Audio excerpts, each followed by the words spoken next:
Hi friends, అందరు ఎలా ఉన్నారు ఫ్రెండ్స్? నేనైతే బాగున్నాను. అందరు బాగుండాలి, అందులో నేను ఉండాలని అయితే ఆ భగవంతుని అయితే కోరుకుంటున్నానండి. ఈరోజైతే ఉల్లి కారం అయితే చేస్తున్నానండి. అందరూ తెలిసే ఉంటుందండి, తెలియని వాళ్ళ గురించి అయితే చూపిస్తున్నానండి. ఫస్ట్ అయితే పావు కేజీ పల్లీలని ఫ్రై చేసుకోవాలి. తర్వాత ఫ్రెష్ కరివేపాకుని కూడా ఫ్రై చేసుకోవాలి. ఈ ఉల్లిపాయలని మనము బిర్యానీకి ఫ్రై చేస్తున్నట్టు ఫ్రై చేసుకోవాలండి. బ్రౌన్ కలరు మొత్తం మాడగొట్టకుండా మామూలుగా ఫ్రై చేసుకోవాలి. మిక్సీ జార్లో ఉప్పు కారం తగినంత వేసుకొని, కారం ఎక్కువ తినే వాళ్ళైతే ఎక్కువ వేసుకోవాలండి. అలాగే వెల్లుల్లి రెబ్బలు ఒక చిన్న సైజు ఒక 3-4 వేసుకుంటే టేస్ట్ అనేది మనకి బాగుంటుంది. ఇప్పుడు ఆనియన్స్ అయితే కలర్ చేంజ్ అయినాయి చూడండి. ఈ కలర్ వచ్చినప్పుడు మనం తీసేసుకుందాం. మరీ మాడగొట్టకూడదండి. టేస్ట్ అయితే చాలా బాగుంటుందండి.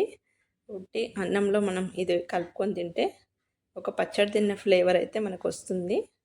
సూపర్గా యమ్మీగా ఉందండి. నిజంగా వేడివేడి అన్నంలో వేసుకుంటే బాగుంటుంది. ఇప్పుడు ఆనియన్స్ ఫ్రై చేసాం కదా, అందులోనే వెల్లుల్లి ఉప్పు కారం కలిపి మిక్స్ చేసిన మిశ్రమాన్ని కలుపుకోవాలి.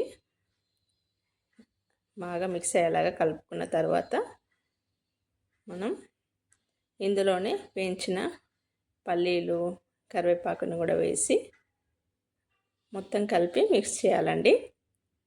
చూడండి, పల్లీలను కూడా మరీ మాడగొట్టకుండా కొంచెం కలర్ వస్తున్నప్పుడే తీసేసేయాలి.